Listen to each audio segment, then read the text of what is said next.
soaking 9 inches. That night. Woo! That's heavy.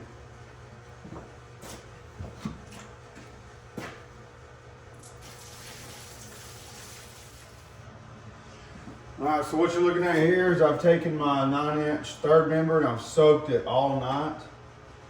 Thus soaking 9 inches. I've got it soaked in 2 different degreasers. I did the main housing in this concentrated industrial purple degreaser from Zepp. For machinery, engine parts, shop floors, works on unfinished concrete and metal. Strength meter says heavy duty. Makes up to 25 gallons. I used about half a gallon and made 5 gallons. So it says wait about 3 to 5 minutes. Do your little business on it. But I went all night, so this has been about 20 hours. I kept that just for visual. And then on this second one, which is my yoke assembly, bearings and all, I did this super strength grease lightning classic cleaner degreaser. And let's see what it's saying. All kinds of good stuff. But do not use on wood, laminated surfaces, aluminum, leather, painted, varnished, acrylic surfaces. So we got this going as well all night. And that's about 2 gallons. So I'm gonna throw on some gloves. Got a couple blocks to help set up my parts. Got a nice kit that came in, not yet, but it's on the way. Not even a kit. I had to piece in a bunch of parts off of LNC. Try to get everything I need to rebuild this rear end. I don't even know if y'all can see me crying out loud. Let me get you angled up just a little bit.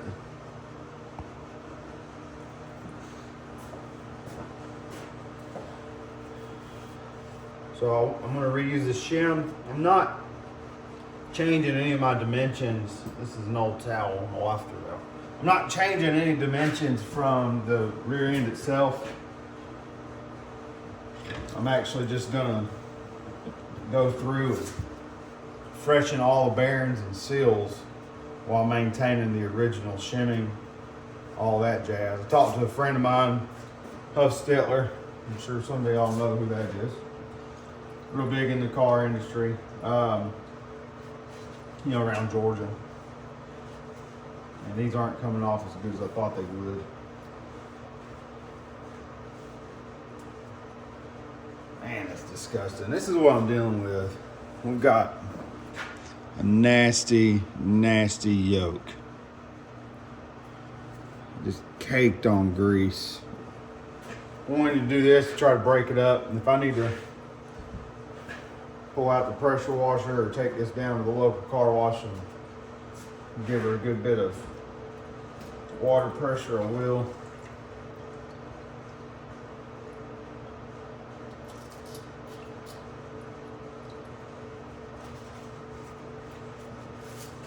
We'll let all this dry. I'm gonna run through it with some brake cleaner, and then I'm gonna go through and verify these bearings are in good shape still. I think they are, but I have new bearings, so they can honestly come off, be trashed.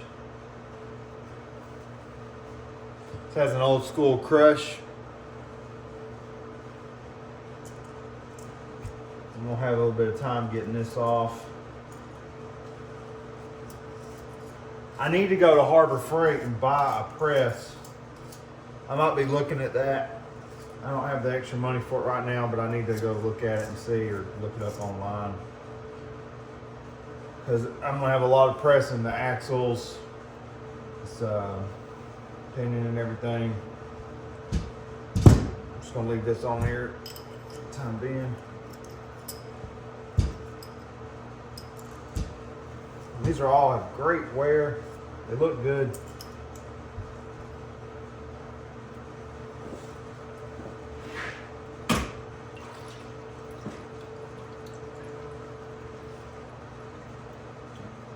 Got a new O-ring set up for this.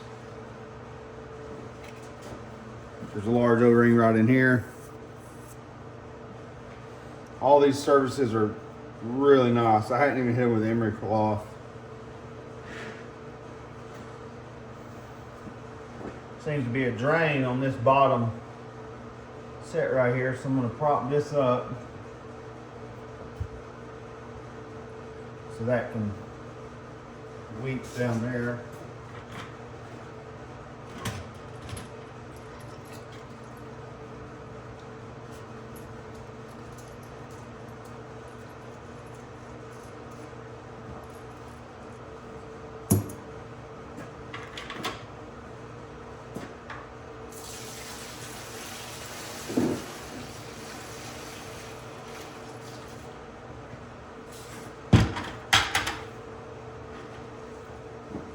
Before anybody asks, that does not drain into any county or city water supply, and it doesn't drain into my septic. It goes into a separate holding area.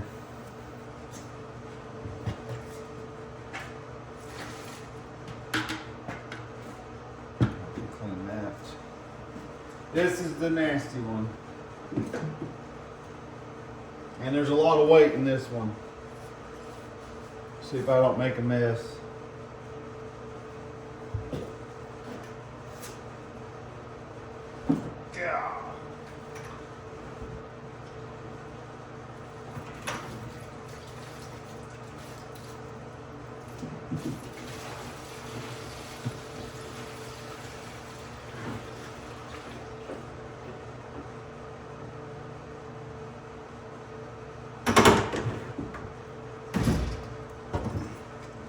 That purple degreaser here from Zep is a completely different color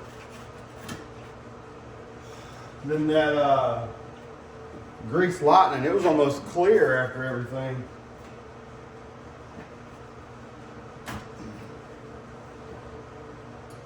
Yeah.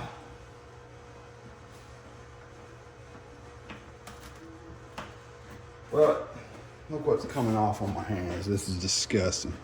I really don't want to buy a new rear end just for money's sake. Talking about $1,000 just for this third member. Man, this thing's nasty. Holy cow. I might have to cut this bucket to get it off.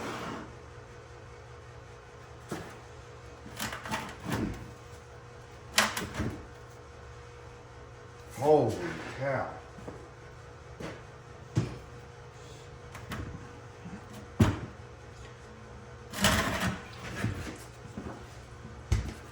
Woo! That's heavy.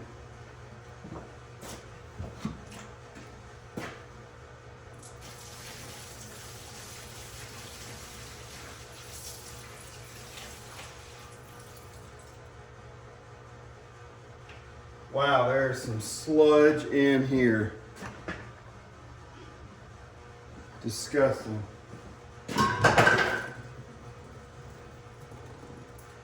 This bucket has just been turned into a trash can. I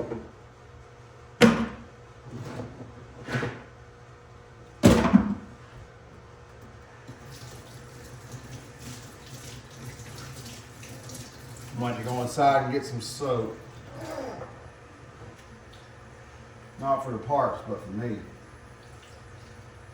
I'm gonna let these dry. We're gonna hit them with a little bit of brush action. I don't have any hot water and it's like 20 degrees outside. I'm gonna try to rinse all this off. Let me get these gloves off and I'll show you what I've got going on. Yeah, hold on a second. You're gonna want to see this. This was all like concrete too. Figured soaking it would really help. All right, what we got here, that is all like 1/4 inch of just sludge. every bit of that. I want to clean it up. Axle's not in bad shape, but I definitely want to clean it up. I'm gonna need some new gloves for that. I'll tell you right now, one of the world's worst smells is a rear end. You can take that as you want, but it is the truth. I don't know what they got going on in axle grease. That is a nasty, nasty smell. These are, nobody's asked, but you know, information is valuable. These are paramedic gloves.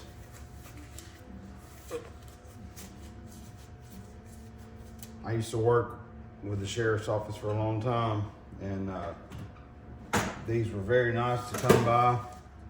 I bought the same brand they had. They're kind of double lined. They're white on the outside, which is great. You can obviously see what you got going on with a victim, and then the inside's got this black coating. So I'm assuming it's a 2-part latex or whatever, but they're great, and I've done a lot with them. And I can tell you right now, especially when I was working overdoses and things like that,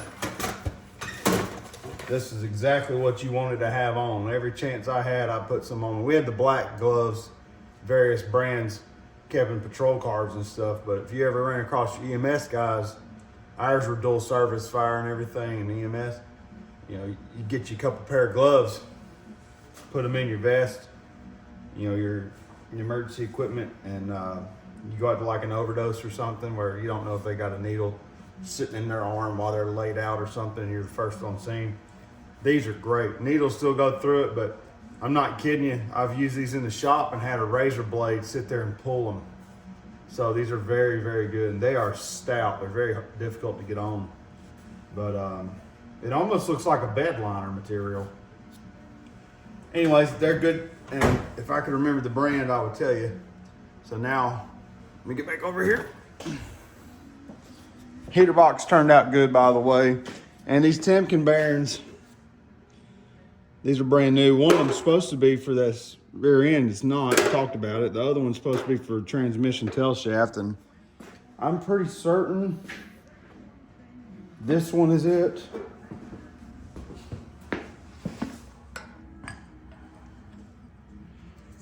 Well, that's a negative. Great. I just need to pull out a credit card and just order everything for the transmission, rear end, everything through LMC, and just get it all for the 64. And what makes this kind of difficult is 64s will last through like 56 on a lot of mechanical parts, if anyone didn't know. And what that does is it kind of puts you in a different category for the common parts. And you know, like 65 through 70, whatever, you can get them all day long. But some of this stuff is for 64 and a couple years only, which is, you know, just like every other car, a little difficult. All right, we're gonna get right here.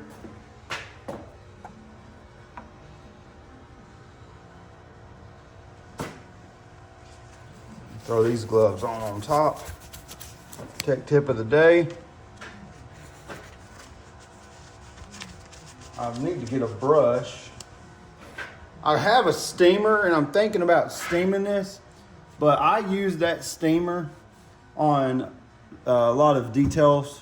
People bring cars out to me and stuff, and I really don't want to get it disgusting, which this will do. God, the smell could make you vomit. We'll get some paper towels, and then I've got a little finger scrubber here. I'm just gonna sit here and try to take some of this off and see. It's just like glue.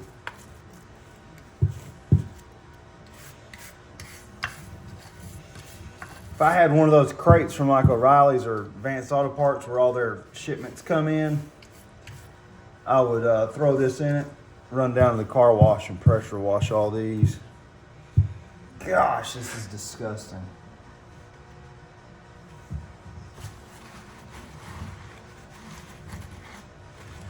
This is honestly my first time dealing with a third member. I've done some 8/8 stuff. Oh, look at this. Gosh, I need to take this outside and wash it. The pressure washer. I have one. It's so cold I don't want to do it. Man, I'm gonna have to. This is terrible. This is really bad.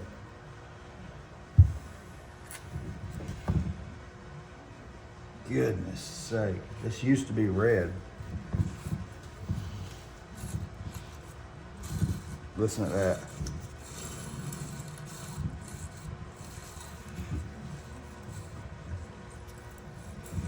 I can go this direction. Now that one, it wasn't doing it earlier. Oh, there's some chunks coming out. I believe I ordered the bearings for right in here, which I hope to God I did. They were $13 each. I know cleaning this with water is the worst thing I could do. That's what I have. And I'm gonna make it work and do this, try to do this right. Come back and blow it all with WD-40 and go from there. This is very, very rough. This axle is making a lot of noise. Sounds just like that. It almost feels like I've got some restriction on the right side.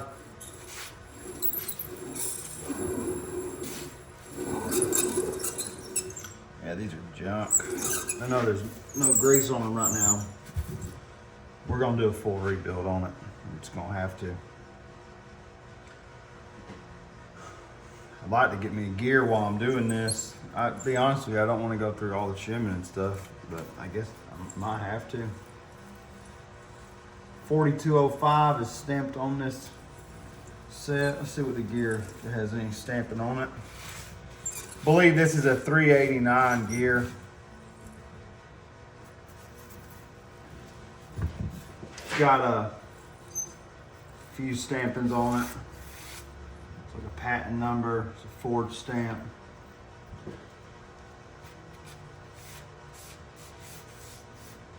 USA Whiskey Alpha Charlie 42168. No, that's a Bravo. You got like a square and then a 4. Negative 800. Shift number 2. Bravo 21.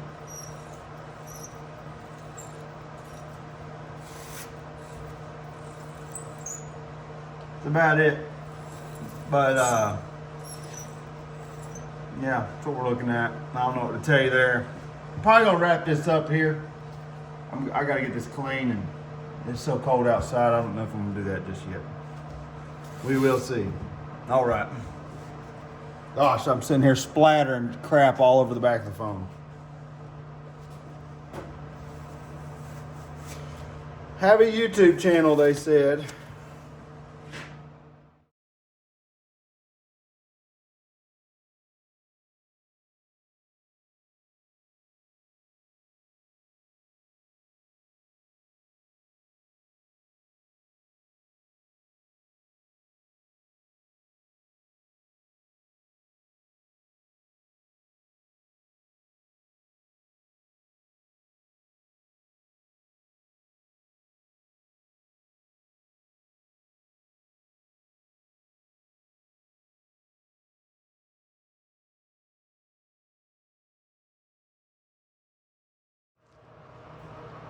All right, what you just saw, some, I wouldn't say ghetto or nothing like that, but it's definitely not the professional way to clean and degrease the rear end. You know, you put your credit card in on the interwebs and you click purchase, and that's how you clean and replace an old worn out rear end. But for those of you that don't know, looking at this rear end, it's got the 2 big ribs right in there. Gosh, I'm all over the place right there. This makes this a pretty pricey rear end. This isn't just a standard 9-inch, and I definitely want to try to save it. If anything, if I still have a lot of roaring, because you know it's my first time really getting into a rear end like this that's a 9-inch. It's all the same, but My point is if this thing doesn't come out the way I need it to come out, you know, this isn't a daily driver, it's not a tow pig, it's a straight 6 F100. It's probably gonna get bagged and it'll make it around town. But if it doesn't, we will buy a rear end or either just send this one out to get rebuilt. It's a nice rear end. It's got a good gear in it. I'd like to change the gear to something more highway friendly with this 3-speed, because I would actually like to drive this down to Lockheed Martin down at Dobbins Air Force Base, or Clay National Guard, or whatever you want to call it. You know, I work down there, and it'd be nice to drive it down there. It takes me about an hour and a half in a normal car. So I would imagine it'd be a 2-hour ride, maybe on a Sunday morning going to work. It'd be cool to drive the truck down here, show it off, and I'd like to have a good rear end that's supporting the highway speeds, because no matter your gearing or anything, this sucker's gonna be back here just woo, woo, woo. And bearings and tolerances are very important for that. Got to keep that heat. I'd like to keep it down in the 200s, but it's a nice rear end. I'd like to save it. Just thinking about buying a new yoke. If we get down in here, I'm gonna try to look in the mirror behind me and see where I'm at. Look down in there, you can see there's almost a lip. Well, let's be honest, there is a lip. And it is right in this little flange area right here. So it would be nice to go ahead and change this out. I might look into that.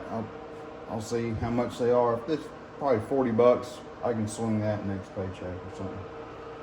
But I've got all the O-rings coming, seals, bearings, the locking rings, whatever you want to call it. I'm not calling them correctly. So we'll get that going. Just to show you, this thing's been sprayed, and it's got Diff D on it. All kinds of little markings. But it's in pretty good shape, to be honest with you. I just soaked it after doing all this degreasing in water. I soaked every nook and cranny and cavity with WD-40. And I did the same thing when I rebuilt an engine a few years ago, my 390 big block. The reason is if you're doing any of this, you know, real simple cleaning and you're not using solvents, just pure solvents, this is a really good idea. Get it clean and push out any of that water that's remaining. You don't want to have yourself getting all rusted up. But I will tell you this, I've got some acetone right here. I think I'm gonna go over some of these real smooth surfaces before I go to assemble it with some acetone and some emery cloth, maybe like a, I don't know, a 400 grit, to get a nice smooth little run on it. I've got a couple thousand grit I'd like to use. Maybe just a nice polish, get them cleaned up, deburred. And what I'm talking about is right in here, those nice tapered edges. Sorry, I'm looking in the mirror behind me while I'm recording to see what I'm doing, because I don't have a GoPro. And I bought the first generation when they first came out. Used it. I actually have a YouTube video like 10, 12, 14, 15 years ago, whatever, of driving a little motorcycle around, and I had the GoPro on it. It's kind of a big deal back then, but it's not now. So I think that video's got like 20,000 views. Woo! It's the only video on the channel. I didn't know what I was doing back then. I don't know what I'm doing now. Anyways, this is what I got going on. One shim. I'd like to measure this just to see what the tolerance is. It's pretty filthy. I'm gonna have to sand that and clean it up. And that's about it. I'm hoping that this carrier right there for the pinion stays in good shape. We're gonna see. I wouldn't mind getting this in the air. Oh, I gotta turn this steamer off. This steamer is a McCulloch. Got it off Amazon years ago. I've done a lot of detailing with it. It's made me a lot of money. Thousands and thousands. You know, I'd say less than 10, but it's made a lot of money doing some steaming and cleaning. It's also been really nice just to have around the house in the shop whenever I'm working on things. I'm gonna turn that off and let it cool down. Once it cools down, I gotta purge it. God, that heater is running. It's kind of warm. Let me turn the wattage down. 4,000, 3,000. Turn it down. That was off Amazon. I made the bracket for it to get it away from the ceiling. I ran 220 to it. It's been a really good heater. I followed all the instructions and then on the wire gauge sizing. And then whenever I got up there and installed it, I noticed that it has a 3,000, 4,000, 5,000 watt setting. On the 5,000 watt, it was telling me that I needed a different size wire than what I had installed per the instructions that came with it. The actual unit had different ratings on it. Very frustrating. That's what you get when you order from Amazon or the Jungle websites, whatever. But so I'd never take it above the second power. If I take it to the highest power, you know, I could potentially mess something up with them wires, burn them up. I don't want to find that out.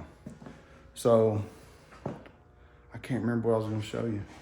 I think that's it. Oh, I've got to get fluid doped for the rear end. And then I've got to figure out what I'm doing with the back brakes. Part of me, I've done a full disc conversion on my 65 Galaxy, 392 door, fastback, scat back, if anybody's getting technical. And I liked it. But this has got factory drum in the rear, which I think are 11 3/4, something like that. And my only concern is if someone has already done a nice disc brake conversion up front, and when they did that, they have used a front disc reservoir with a rear drum reservoir and proportioning valve. So just changing out the rear disc to convert to that sounds real simple, but you start getting into the reservoir and things, it's a little bit more money here and there. It's not a lot.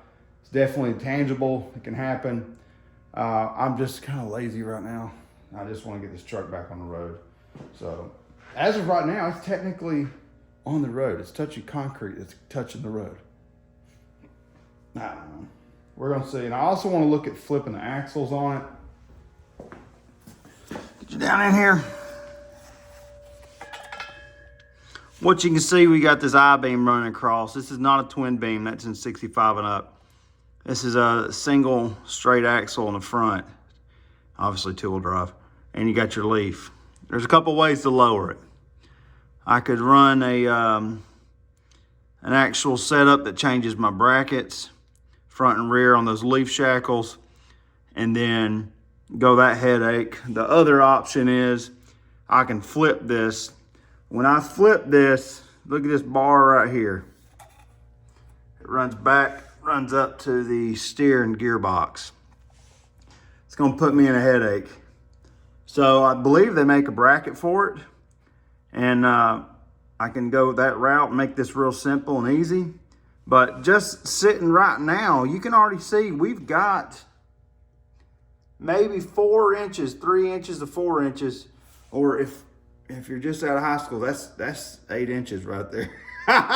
But I don't have a lot of room for travel, and I don't want to do a C-notch on the front of this frame. I really don't want to get into that jazz, so I might keep it the way it is. We'll see. But oh man, my body's hurting. The back is another option. Flipping it, we've got a large stack of leaf springs back here. Just a simple flip would probably drop this thing, I would say 6 to 8 inches real time. And that's dramatic. If I do that, the truck's not gonna be drivable for a while. I have to do the front, and then wheel and tire combination is going to change.